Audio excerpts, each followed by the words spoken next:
we thought it was time to give you guys an update video to let you know what's been happening. I think we're going to start talking about the eggs. We put our eggs in the incubator, about a week ago? Mm-hmm. Okay, so we bought a dozen Bielefelder eggs, and they got lost in the mail, and we finally did get them a week later, and we put them in our incubator, and we're going to see if they're going to hatch. They shipped us 14. Yeah. Yeah. So, we've been keeping a close eye on them. The temperature has been pretty close on. Perfect. The humidity is about where it should be.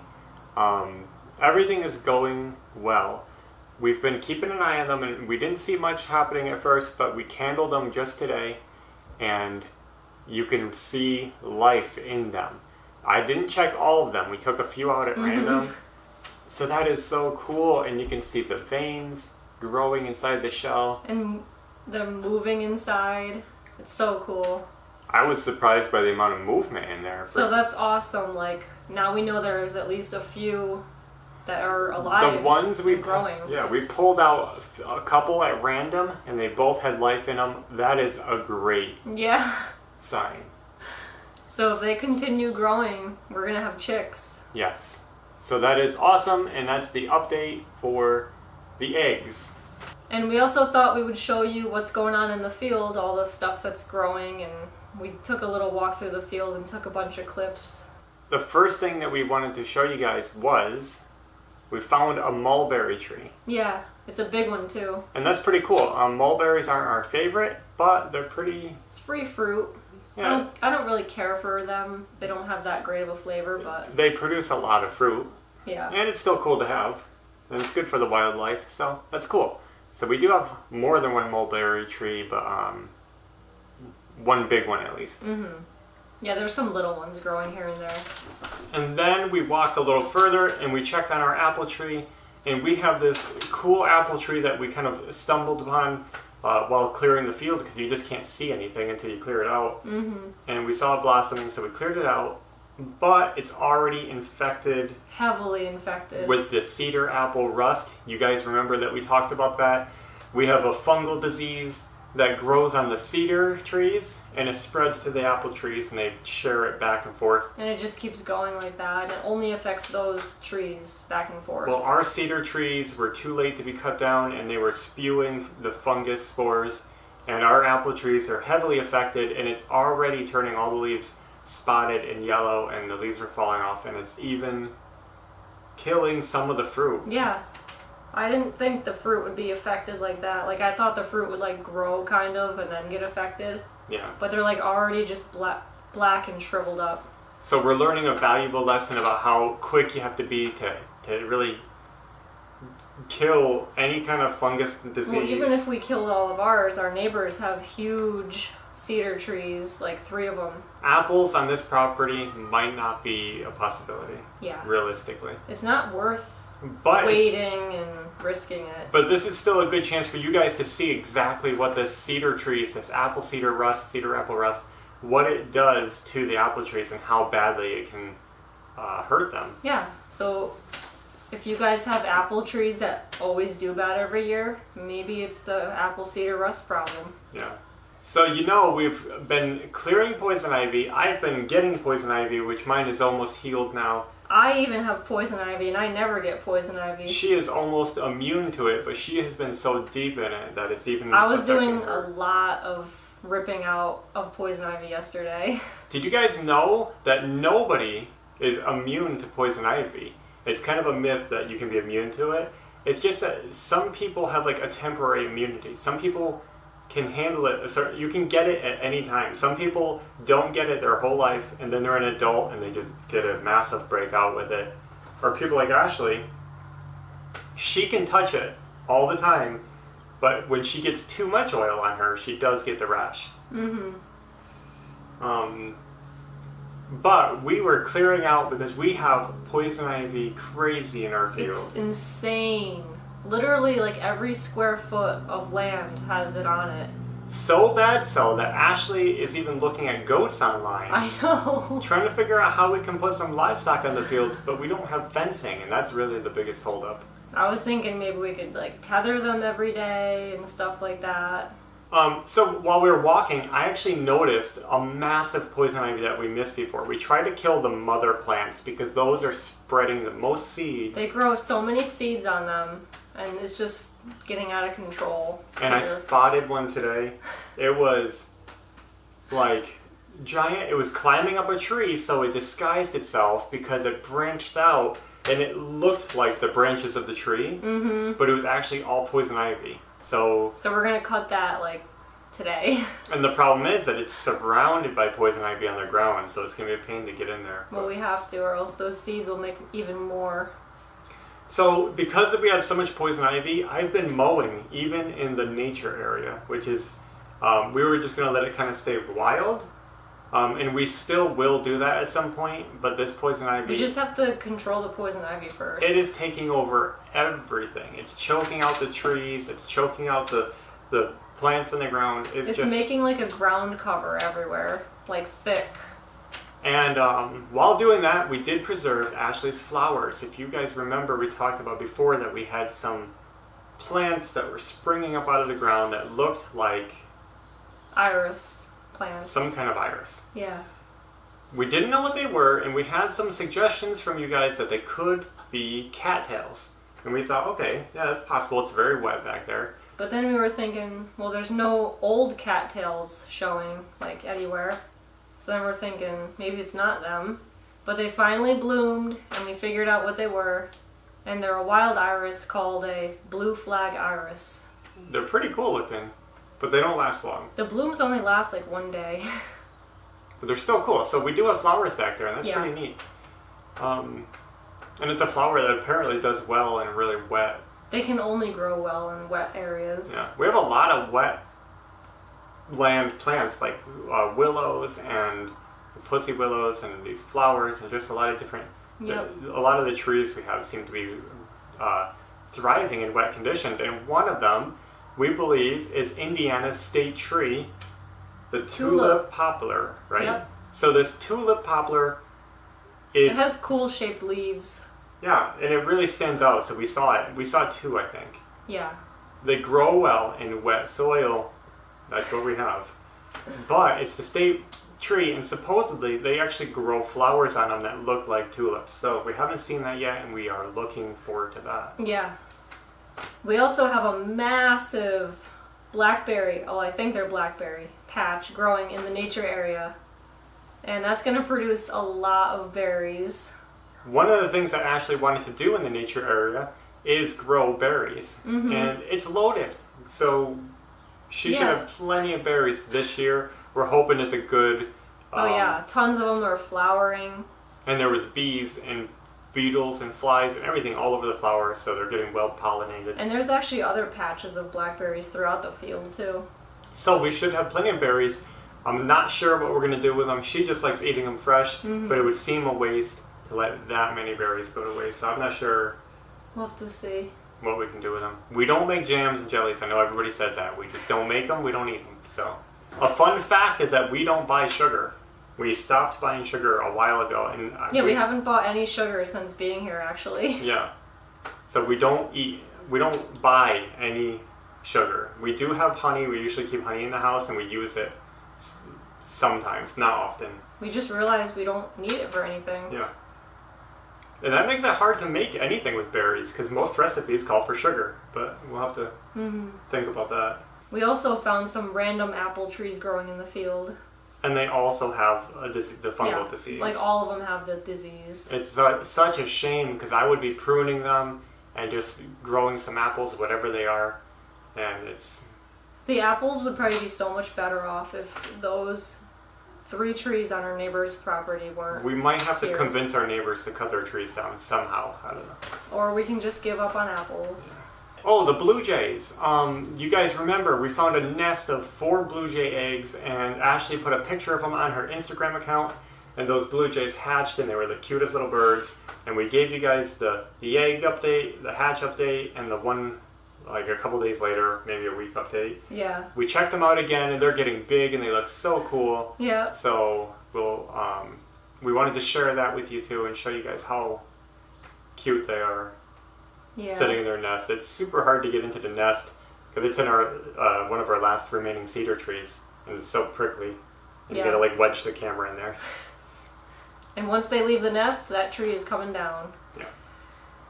And we also have these weird trees growing in the field that we still don't really know what they are. But I think they might be catalpa. yeah, But we're gonna have to wait and see what they do. They're They're- actually growing little buds. bud things on them. So we'll have I'm to see so what they excited do. to see what they do. Yeah, Once we see what the buds do, we'll know what kind of tree it is for they're sure. really pretty trees. And we have 3 of them?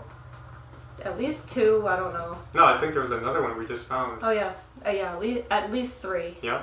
So we gotta protect those from the livestock, but we'll keep them Mm-hmm. somehow. They're unique looking.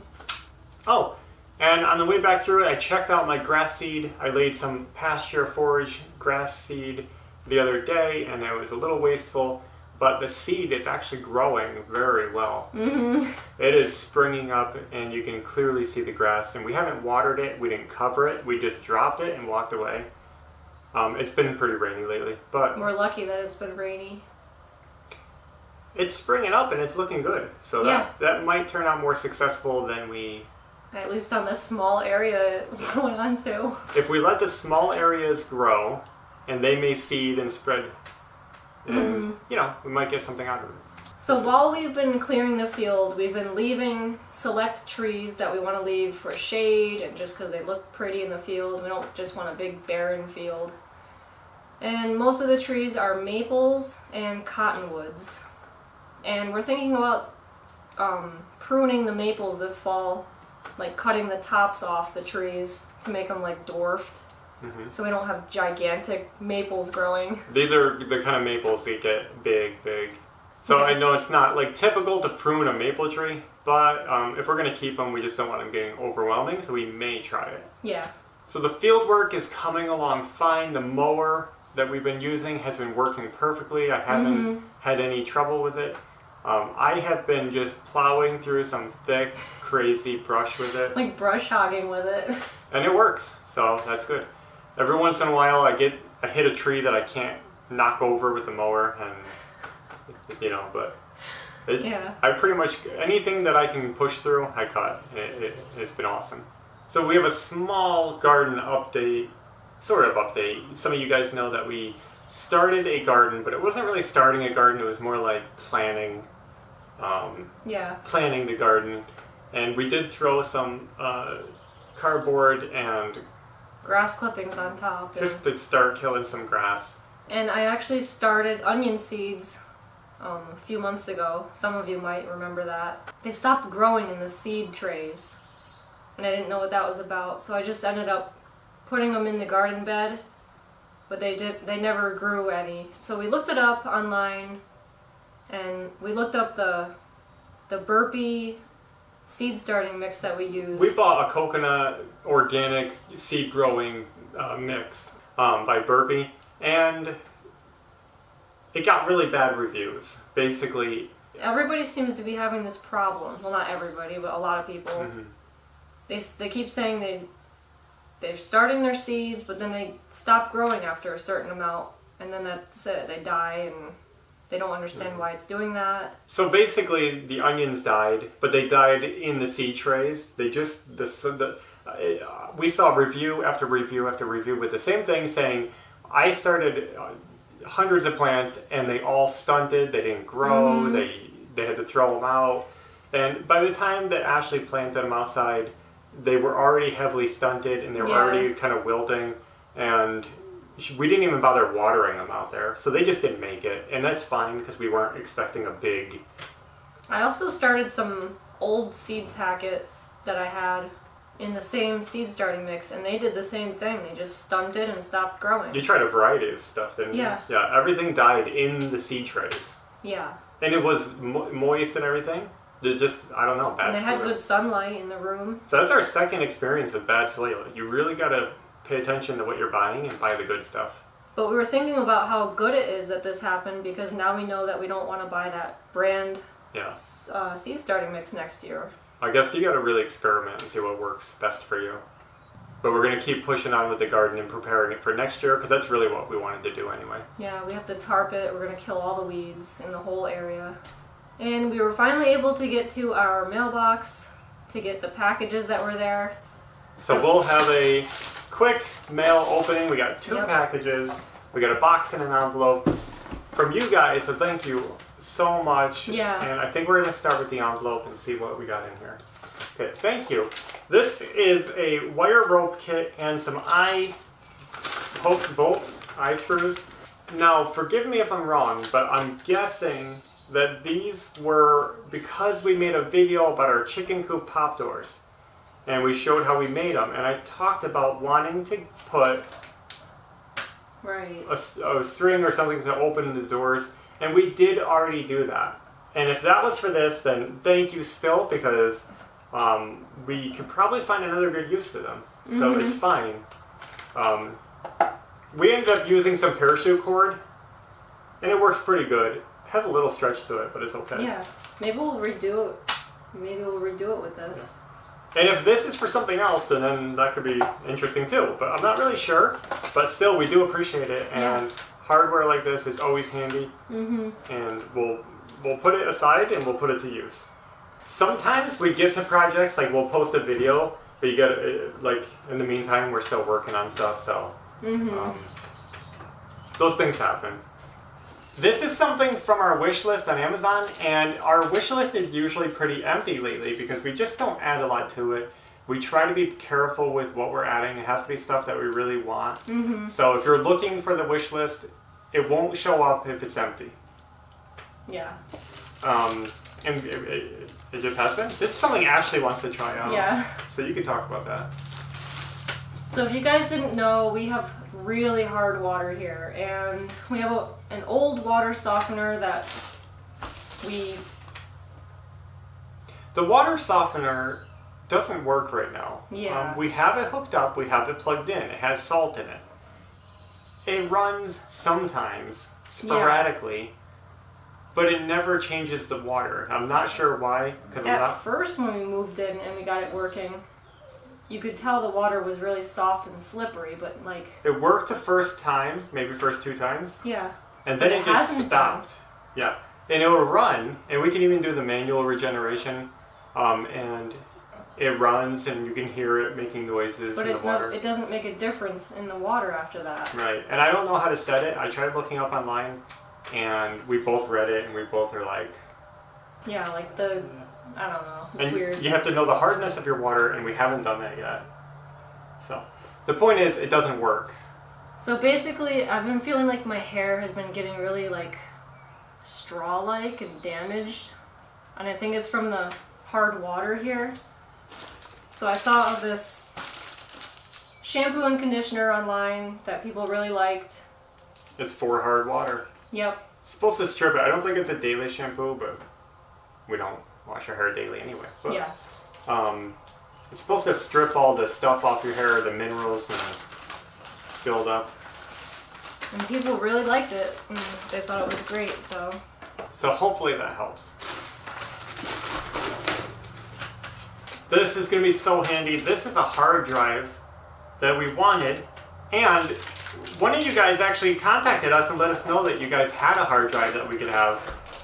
We didn't take this off our wish list in time because somebody else bought it, but that's okay. Don't feel bad, because honestly, our computers are maxed out in space, because if you guys know, making videos takes up a lot of space. Yeah. And we could delete them, and I've done that in the past because we've run out of room before and we've had to delete videos. I'd rather not delete them. And it's really a shame because sometimes you want to go back and have that video, Yeah.